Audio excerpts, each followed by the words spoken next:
नमस्कार दोस्तों। नवरात्रि का महापर्व 9 देवी अर्थात 9 कन्याओं को समर्पित है।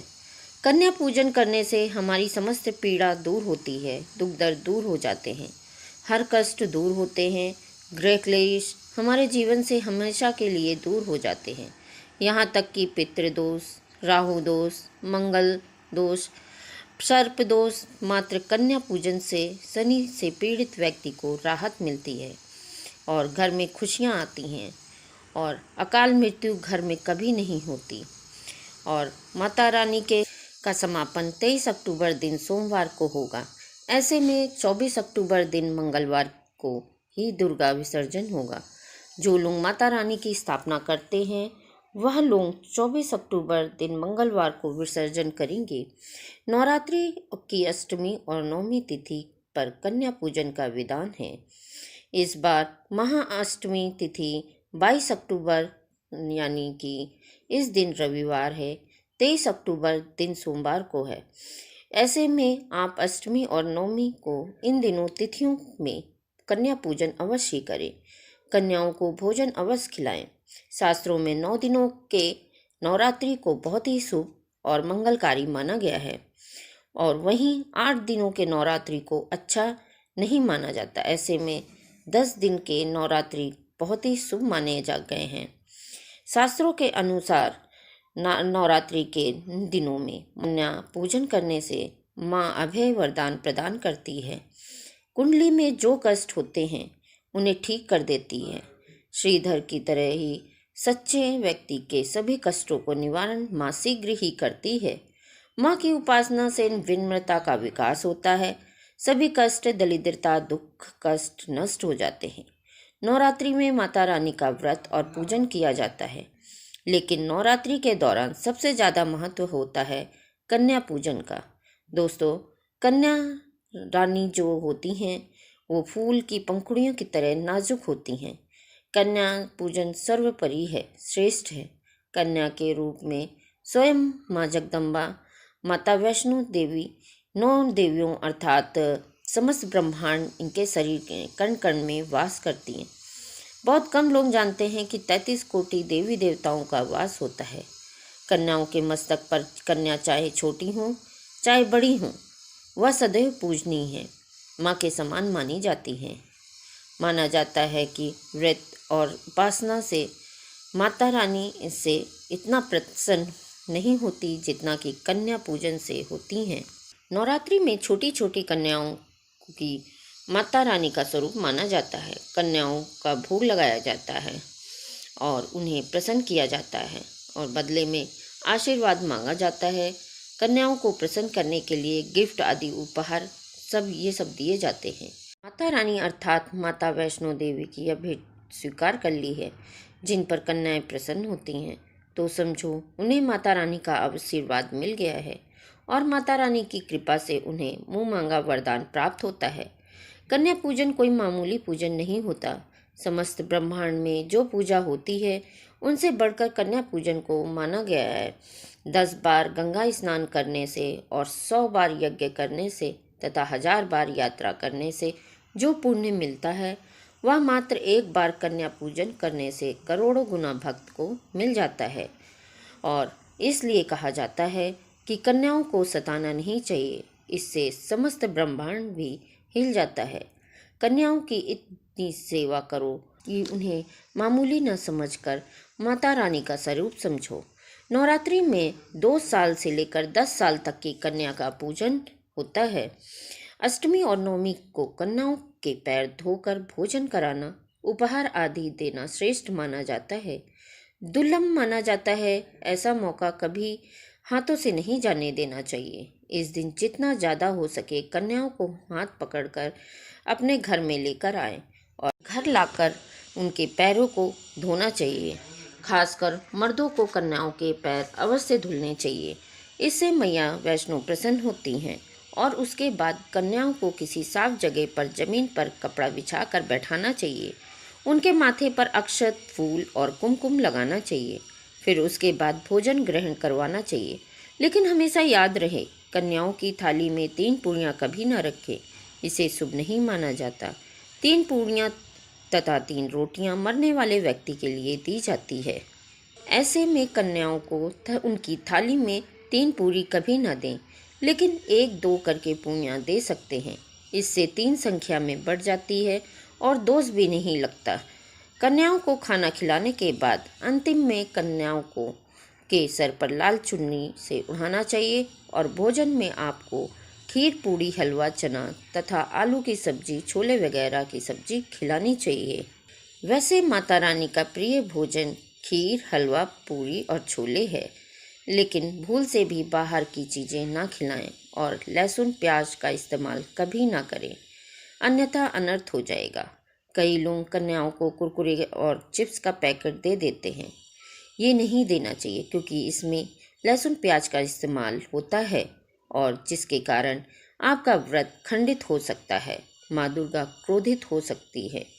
जहाँ आपने 9 दिनों तक लहसुन प्याज का परहेज किया है, लेकिन आपकी एक गलती से पूरे व्रत को खंडित कर सकती है। माता को घर का बना हुआ खाना, शुद्ध भोजन अति प्रिय है। खासकर नवरात्रों के दौरान घर में पक्का खाना अवश्य बनाना चाहिए। माता रानी बहुत प्रसन्न होती है। घर का पक्का खाना ही कन्याओं को खिलाना चाहिए। हमेशा याद रखें, कन्याओं को प्लास्टिक से बनी प्लेट में खाना नहीं खिलाना चाहिए। ऐसे बर्तन पूजा पाठ के लिए शुभ नहीं, अशुभ होते हैं, जो कि प्लास्टिक के ज़्यादातर बर्तन जो होते हैं जानवरों की हड्डी द्वारा बनाए जाते हैं, इसलिए ऐसा पाप मत करना। कन्याओं को हमेशा स्टील के बर्तन या पत्तों से बने भोजन में कराना चाहिए। बहुत ही शुभ माना गया है। अगर पेड़ के पत्तों में भोजन कराते हैं तो माता अभय वरदान देती है। यह एक तरह का दोना आता है पत्तों का, उसकी बात हो रही है। और किसी भी पत्तों के यदि नवरात्रों के समाप्त होने के बाद यदि बीच में कन्या पूजन में शुक्रवार का दिन पड़ जाए तो कन्याओं को कोई भी खट्टी चीज़ नहीं खिलानी चाहिए, क्योंकि शुक्रवार का दिन माँ संतोषी को समर्पित होता है और माँ संतोषी नवरात्रों के दिन में सक्रिय अवस्था में होती हैं, यानी वह भी 9 देवियों के साथ आपके घर आती हैं। इसलिए कन्याओं को भूल कर भी शुक्रवार के दिन अगर पड़ जाए तो खट्टी चीज़ें घर में नहीं बनानी चाहिए और कन्याओं को भी खट्टी चीज़ नहीं खिलानी चाहिए। घोर पाप लगेगा। आपका किया कराया सब बर्बाद हो सकता है। खट्टी चीज़ों से माँ संतोषी रुष्ट हो जाती हैं, आपको श्राप दे सकती हैं। इसलिए आप शुक्रवार के दिन अगर नवरात्रि पड़ जाए तो खट्टी चीज़ का इस्तेमाल ना करें। लौंग माँ शक्ति का प्रतीक होता है। लौंग में 9 दुर्गा निवास करती हैं। इन 9 दिनों में माता रानी को लौंग का भोग भी लगाया जाता है, तो खाना खाने के बाद कन्याओं को लौंग अवश्य अर्पित करें। माता रानी को अमृत से बढ़कर लौंग प्रिय है, लेकिन इसके लिए कन्याओं की थाली में चुपचाप आप एक लौंग रख दें, आपका भाग्य चमक जाएगा। माता लक्ष्मी आपके जीवन में धन की कोई कमी नहीं होने देंगी। आपको बता दें कि कन्याओं को उपहार में क्या दें। कन्याओं को खुश करने के लिए उनकी थाली में दक्षिणा डालें, ताकि आपके घर में संपन्नता बनी रहे तथा धन की कोई कमी न हो। कन्या जब आपके घर में से खुशी खुशी धन दे लेकर जाती हैं, तो वह भी आपको खुशी खुशी कई गुना आपको धन प्रदान करती हैं। इस समय कंजूसी मत करना, खुशी खुशी कन्याओं को धन अवश्य देना। कन्याओं को कोई सुंदर गिफ्ट दे सकते हैं। शास्त्रों में भी बताया गया है कि कन्या जितना खुश होती हैं, माता रानी उतना ही जल्दी फल की प्राप्ति प्रदान करती हैं। ऐसे में आप कन्याओं को चॉकलेट बॉक्स भी दे सकते हैं, खूबसूरत कपड़े दे सकते हैं। याद रहे, काले कपड़े ना दें और स्टील के बर्तन भी गिफ्ट के तौर पर दे सकते हैं। कि कन्याओं को लोहे के समान कोई भी ना दे, नहीं तो राहु केतु का प्रभाव आपके जीवन में प्रवेश कर जाएगा। राहु काल तथा राहु दोष आपको लग जाएगा, आप बर्बाद भी हो सकते हैं। जब कन्या आपके घर से प्रस्थान करें तो आप उनके चरण जरूर छू लें और मन में अपनी प्रार्थना को जरूर पूरा करें। सच्चे दिल से मांगी हुई मुराद माता रानी अवश्य पूरी करती हैं। नवरात्रों के दिनों में अगर मिल जाए आपको यह संकेत, तो समझो माँ दुर्गा आपके घर आ चुकी हैं। यह संकेत बताते हैं कि माँ दुर्गा आपके घर में आगमन कर चुकी हैं। तो आइए शुरू करते हैं कि यदि अगर कन्या कोई सुबह सुबह आपको लाल वस्त्र धारण किए हुए दिखाई देती है तो आपने साक्षात माँ दुर्गा के दर्शन किए हैं। यदि नवरात्रों में सबसे पहले आपके घर में कन्याओं का आगमन हो जाए तो समझो माँ लक्ष्मी आपके घर में आगमन कर चुकी हैं। इसलिए कन्याओं को भरपूर तरीके से खुश रखिए और उनका आगमन दूध से चरण धुलाकर करें। कोई भी कंजूसी ना करें। माता रानी आपको यह संकेत दे रही हैं कि अब आपका बुरा समय समाप्त हो चुका है। अब आपके जीवन में खुश समृद्धि के द्वार खुल जाएंगे। और 2 नवरात्रों के दौरान अगर माँ के गले से फूल गिर जाए तथा जौ के हरे भरे पत्ते अगर बिन हवा के हिल जाए तो इसे अति उत्तम माना जाता है। यह संकेत बताता है कि माता रानी का आगमन आपके घर में अस्थायी रूप से हो चुका है। आपको माता लक्ष्मी की कृपा प्राप्त होने वाली है। यह संकेत कुछ खास लोगों को ही दिखाई देते हैं। माना जाता है कि पूजा करते समय अगर धुआं अधिक बढ़ जाए तो इससे यह पता चलता है कि आपके घर से गरीबी हमेशा हमेशा के लिए जाने वाली है। भूत प्रेत आत्माएं अब आपके घर से हमेशा के लिए जाने वाले हैं।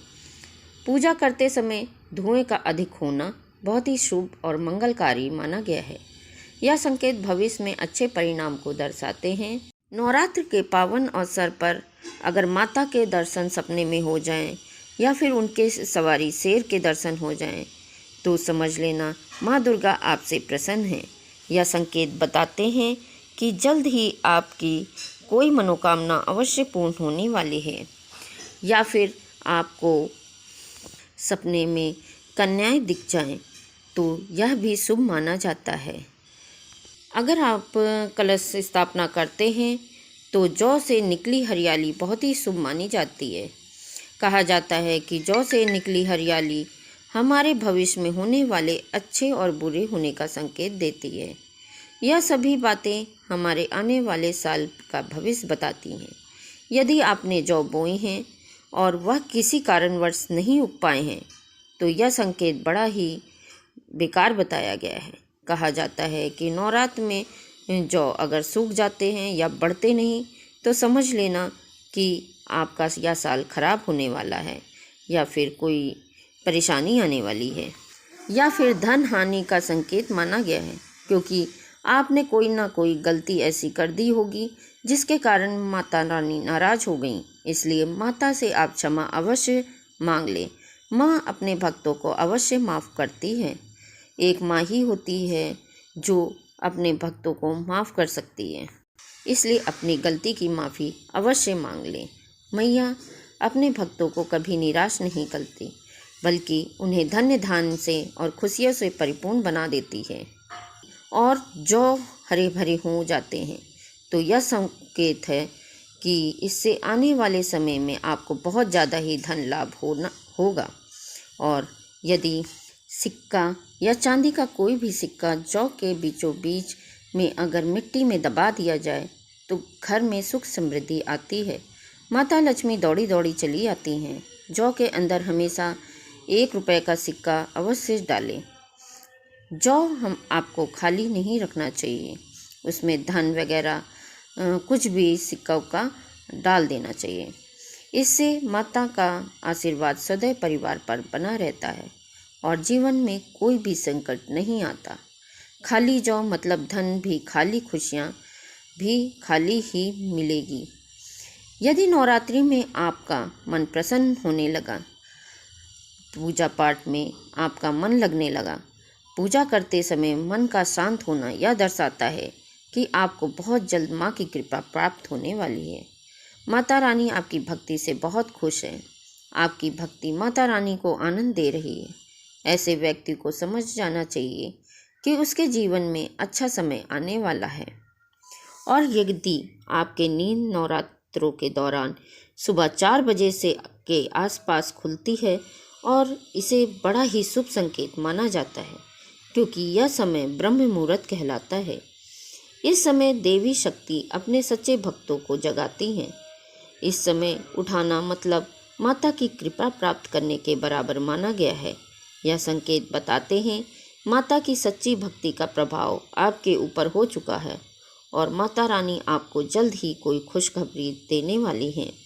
माँ आपकी सच्ची भक्ति से खुश हैं। रात्रि में द्वार पर गाय का आना और उसको माथे पे उसके कुमकुम लगा दो और रोटी जरूर खिलाओ।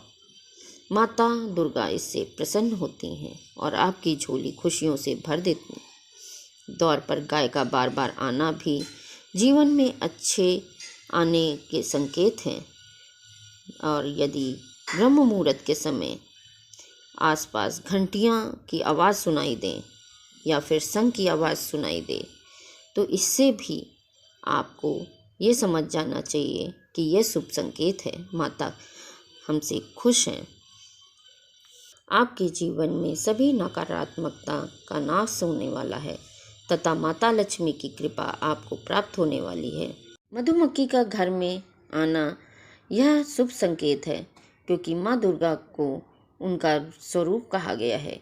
जिस घर में नवरात्रि में मधुमक्खी आती हैं तो समझ जाना उस घर में माता रानी आ चुकी हैं, क्योंकि जो मधुमक्खी हैं यह माँ दुर्गा का स्वरूप कही गई हैं और यह अपने पूर्ण स्वरूप के दर्शन के लिए अर्थात नव दुर्गा के दर्शन के लिए सेविका बनकर आती हैं।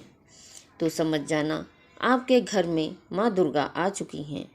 अगर आपने अपने घर में माता रानी के प्रसन्नता के लिए भक्ति प्राप्त करने के लिए ज्योति स्थापित कर रखी है और अगर ज्योति का जो तेज गति से जल रही है तो समझ जाना ज्योति के समक्ष स्वयं माता रानी खड़ी हैं और आपको भी अंतर आत्मा से माता रानी के होने का एहसास होगा।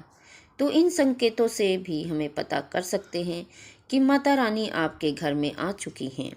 और इस नवरात्रों के दौरान अगर घर में काली चींटियों का दिखना, लंबी लंबी लाइन बनाकर मुंह में खाना ले जाते हुए चींटी अगर आपको दिख जाए तो यह अच्छा संकेत माना जाता है। यदि मंदिर में पूजा करते समय कोई छिपकली आदि यह दिखाई दिए जाए या फिर मंदिर के स्थान की ओर छिपकली चली जाए तो यह बड़ा ही शुभ संकेत माना गया है। इससे यह पता चलता है कि आपको माता लक्ष्मी की कृपा प्राप्त होने वाली है, माँ का आशीर्वाद आपको मिलने वाला है। अगर नवरात्रों के दौरान मंदिर में छिपकली का दिखना बहुत ही शुभ संकेत माना गया है। आपकी भक्ति का फल आपको शीघ्र ही मिलने वाला है, क्योंकि छिपकली को माता लक्ष्मी का प्रतीक माना गया है। किसी शुभ अवसर पर छिपकली का दिखना मंगलकारी माना गया है और नवरात्रि में छिपकली का मंदिर में दिखना साक्षात देवी लक्ष्मी का स्वरूप माना गया है।